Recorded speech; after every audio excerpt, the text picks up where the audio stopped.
La vidéo d'aujourd'hui fait partie de nos préférés, 2 histoires incroyables mais vraies.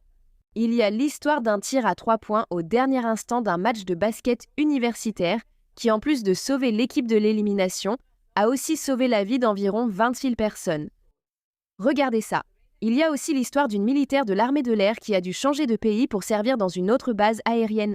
Cette militaire était passionnée de café et n'arrivait pas à s'adapter au café du nouveau pays où elle résidait.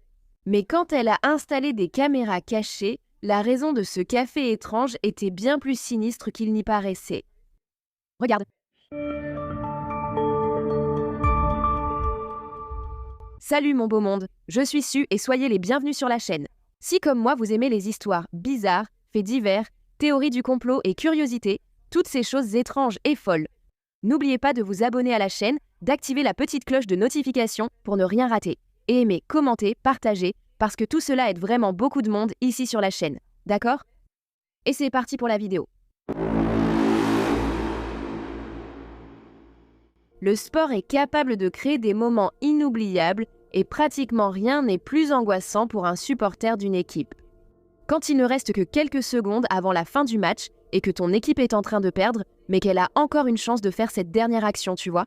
Ça arrive très souvent dans les matchs de basket.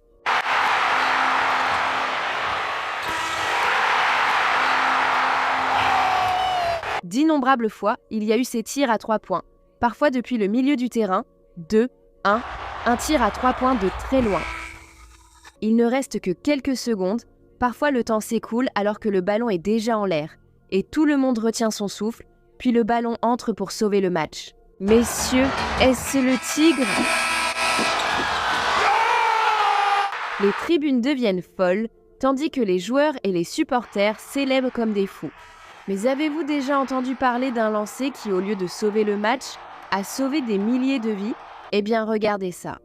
Voici Micah O'Reilly, joueur de l'université de l'Alabama, qui était dans sa dernière saison universitaire en 2008. Il joue dans le tournoi SEC, l'une des ligues les plus fortes du basketball universitaire américain. C'est le match le plus important de sa vie et il ne le savait pas encore, mais il était sur le point de sauver la vie de presque tout le monde dans le stade. Regardez bien. Nous sommes le 14 mars 2008 au stade Georgia Dome, à Atlanta, aux États-Unis, et l'université de Mississippi State a 3 points d'avance sur l'université de l'Alabama. 59-56. Il ne reste que 2 secondes au chronomètre, l'Alabama a la possession du ballon et doit marquer 3 points pour emmener le match en prolongation. L'entraîneur a préparé une action spéciale pour essayer de laisser Micah libre pour le tir final. Micah était un excellent joueur, le 2e meilleur marqueur de l'Alabama, mais ce soir-là, il jouait mal, avait peu marqué et commis de nombreuses erreurs. C'était sa dernière chance. Il était étudiant athlète en dernière année, c'est-à-dire que c'était sa dernière année à l'université, et son équipe était sur le point d'être éliminée. S'il perdait ce match, cela pourrait être la dernière fois que Micah jouerait au basket de sa vie. Tu réfléchis. À ce moment de pression absolue, ceci est arrivé. Riley pour le tir à 3 points. Panier 2. Avec toute la saison entre ses mains, Micah O'Reilly réussit un tir à 3 points au buzzer pour envoyer le match en prolongation. Le public explose, l'équipe de Mississippi State est abasourdie et le match part en prolongation. Mais dès le début de la prolongation, ceux qui regardèrent le match à la maison ont commencé à remarquer que la retransmission devenait horrible, les images étaient déformées, le signal de diffusion du match se dégradait et empirait. À ce moment-là, personne ne savait ce qui se passait. Mais alors que les équipes se battaient sur le terrain, une tragédie et une dévastation commençaient à l'extérieur. Attendez de voir. Tout comme le match pendant le temps réglementaire, la prolongation se jouait aussi point par point. À un peu plus de 2 minutes de la fin, l'Alabama a subi une faute et lorsque l'arbitre a sifflé, un énorme bruit a retenti sur le terrain. Tout le stade s'est mis à trembler, les joueurs sur le terrain levaient les yeux, essayant de comprendre ce qui se passait. Le bruit devenait de plus en plus fort. Des débris ont commencé à tomber du plafond et la structure du bâtiment a commencé à se fissurer. Imaginez un peu. Des trous sont apparus au plafond et sur les côtés, tandis que le tableau d'affichage oscillait d'un côté à l'autre. Personne ne comprenait la situation, et comme cela se déroulait aux États-Unis, beaucoup ont cru à une possible attaque terroriste. Les équipes ont filé au vestiaire, tandis que les fans paniquaient. Moi aussi, j'aurais paniqué. Les gens ont commencé à courir vers les sorties, mais ils étaient empêchés par les agents de sécurité. Le match est resté interrompu pendant environ 1 heure, jusqu'à ce qu'ils découvrent enfin ce qui s'était passé. Littéralement, une tornade surprise est apparue dans la région et a traversé tout le centre-ville, passant à moins de 100 mètres du stade Georgia Dome. Il y avait bien une prévision de forte pluie, mais seulement pour le lendemain. Cette nuit-là, rien n'était prévu, mais à cause d'une folie de la météo, une tempête soudaine s'est formée. En quelques minutes, la tempête s'est transformée en une tornade de catégorie EF2 avec des vents atteignant 210 km/h. Tu es folle? En quelques minutes, la tornade est passée, causant des dégâts structurels au stade, mais dehors, la situation était bien pire. La tornade a tout détruit sur son passage dans le centre-ville et a causé un demi-milliard de dollars de dégâts. Des centaines de voitures et de bâtiments étaient détruits, de nombreux arbres abattus, c'était vraiment un paysage d'apocalypse, tu vois. Malheureusement, un corps a été retrouvé sous les décombres de ces bâtiments touchés. C'est pour ça que j'ai dit que ce tir a probablement sauvé la vie de milliers de personnes. C'est parce qu'il était déjà 10 heures du soir et que le centre-ville était désert. Mais si Michael Riley n'avait pas réussi le tir pour égaliser le match et l'emmener en prolongation, 20 000 fans seraient sortis de l'arène exactement au moment où la tornade arrivait au stade. Vous pensez, des milliers de personnes auraient été en danger et la zone du centre-ville, qui a été complètement détruite par la tornade, aurait été pleine de monde. Ce qui aurait pu arriver ensuite aurait pu être dévastateur. Mais grâce au lancer à la toute dernière seconde, ces fans sont restés à leur place, en sécurité et loin de la tempête. Le match est allé en prolongation et les rues étaient essentiellement désertes. Une suite d'événements incroyables qui sans aucun doute a sauvé la vie d'innombrables fans présents cette nuit-là. Le fameux effet papillon, où une action se produit à un endroit et change le destin de milliers de personnes. Et maintenant, voici la grande ironie du destin. C'est parce que les organisateurs ont décidé de poursuivre le match 1 heure après le passage de la tornade. Le match était vraiment serré, et l'Alabama s'est retrouvé à nouveau dans la même situation qu'à la fin du temps réglementaire. Le Mississippi menait avec 2 points d'avance, et l'Alabama avait une demi-seconde pour tenter un autre tir décisif. Encore une fois, l'action préparée était destinée à Mikao pour qu'il fasse ce dernier tir. Mais cette fois, il a raté, son équipe a perdu, et ils ont été éliminés de la compétition, tu vois. Miko était complètement anéanti et effondré par terre, le pauvre.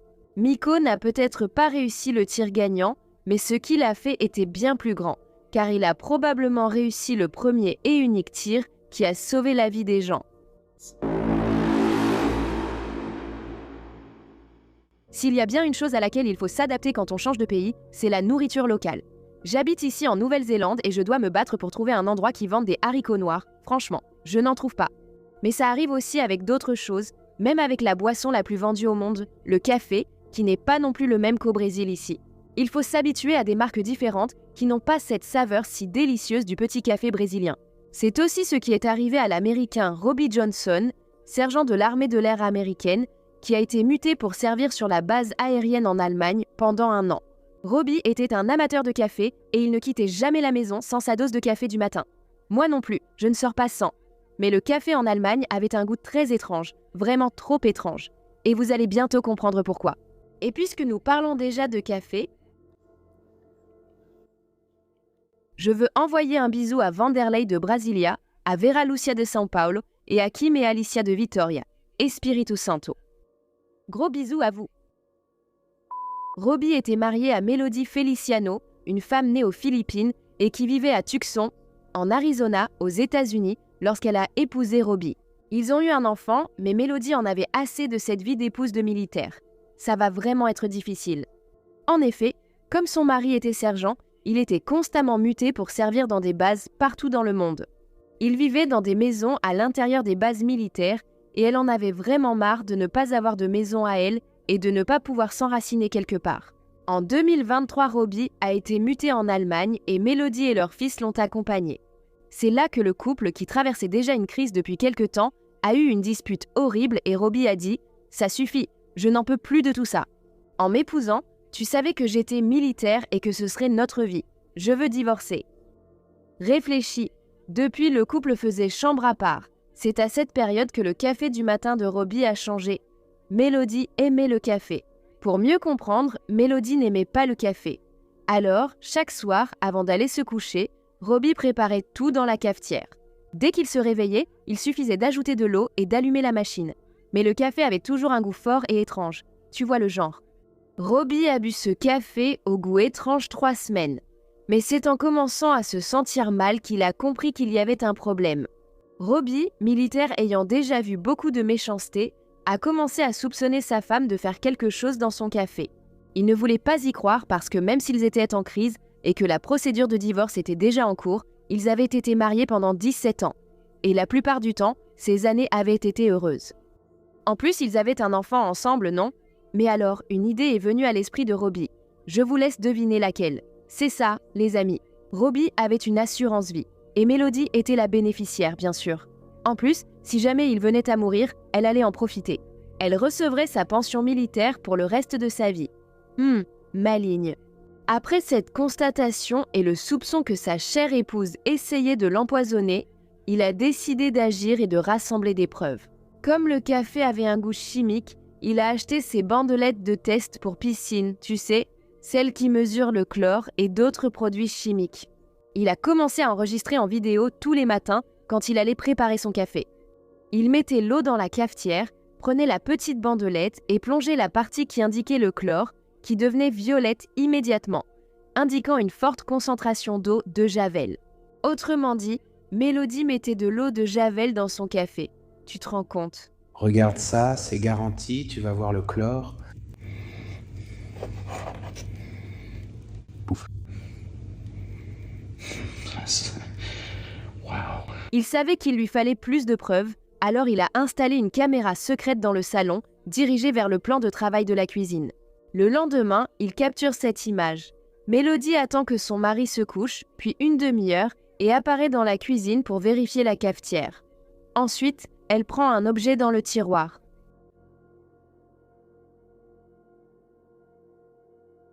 Et elle verse directement dans le réservoir d'eau de la cafetière. Bien sûr, en voyant cet enregistrement le lendemain, Rob a été sous le choc.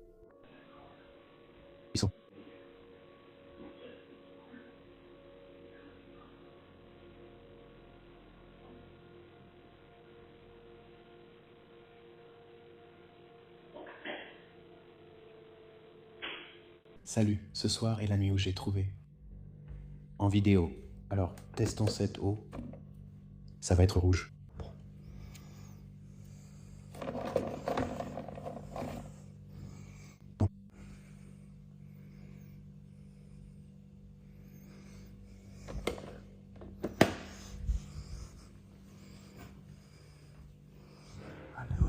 Je pense que c'est fait, mais son entraînement militaire a vite repris le dessus. Si elle veut la guerre, elle l'aura. Il savait qu'il devait recueillir beaucoup plus de preuves, parce que ces cas de disputes domestiques sont compliqués et qu'il aurait besoin de beaucoup de preuves pour réussir à prouver que sa femme essayait vraiment de l'empoisonner petit à petit. C'est pourquoi il a commencé à faire semblant de boire le café tous les matins, mais avant cela, il filmait toujours en train de faire le test pour prouver qu'elle l'avait contaminé avec de l'eau de javel. Il a décidé de faire comme si tout allait bien et de ne pas porter plainte à la police allemande. Il ne savait pas comment la justice allemande traitait ce genre de cas, et comme il ne lui restait que quelques mois avant de retourner aux États-Unis, il a décidé qu'il ferait la dénonciation à son retour. Regardez. Le 28 juin 2023, la famille est retournée aux États-Unis et a été affectée pour vivre et servir à la base aérienne de Davis Mountain, à Tucson, en Arizona. Robbie a immédiatement installé une caméra dès le lendemain et a surpris Mélodie en train de saboter à nouveau son café. On la voit verser un petit pot dans la cafetière. Elle jette même un coup d'œil par-dessus, tu sais, pour vérifier si la voie est libre avant d'empoisonner le café de son mari. Les gens sont fous. Robbie est allé directement au commissariat de Tucson, a raconté ce qui se passait depuis quelques mois et a apporté toutes les vidéos, y compris celles prises en Allemagne. Mais Robbie avait raison de penser qu'il aurait besoin de plus de preuves. C'est parce que le commissaire a dit que même si on voit clairement que Mélodie mettait quelque chose dans la cafetière, on ne peut pas identifier ce que c'était. C'était juste sa parole contre celle de Mélodie. Comme il n'est jamais vraiment tombé malade et n'a jamais été hospitalisé pour empoisonnement, aucune enquête ne serait ouverte car cela ne mènerait à rien. Robbie est sorti de là furieux, mais déterminé à prouver que sa femme essayait de l'éliminer. Il a acheté 3 autres caméras secrètes, en a installé une imitant une alarme incendie au-dessus de la buanderie et une autre au-dessus du plan de travail de la cuisine, près de la cafetière. Et une autre caméra déguisée en prise électrique qui filmait le couloir. Ainsi, il a obtenu 3 angles différents qui montraient clairement Mélodie se rendant dans la zone, prenant l'eau de Javel et la versant dans un petit gobelet. Ensuite, elle traverse le couloir avec le gobelet. Enfin, la dernière image la montre versant son contenu dans la cafetière. Avec ces nouvelles images, il est retourné au commissariat et cette fois, une voiture de police s'est rendue chez lui à la base militaire. Dès que Mélodie a ouvert la porte, les policiers lui ont immédiatement passé les menottes et l'ont emmenée au commissariat. Ella Saul a été arrêtée pour tentative de meurtre sur son propre mari.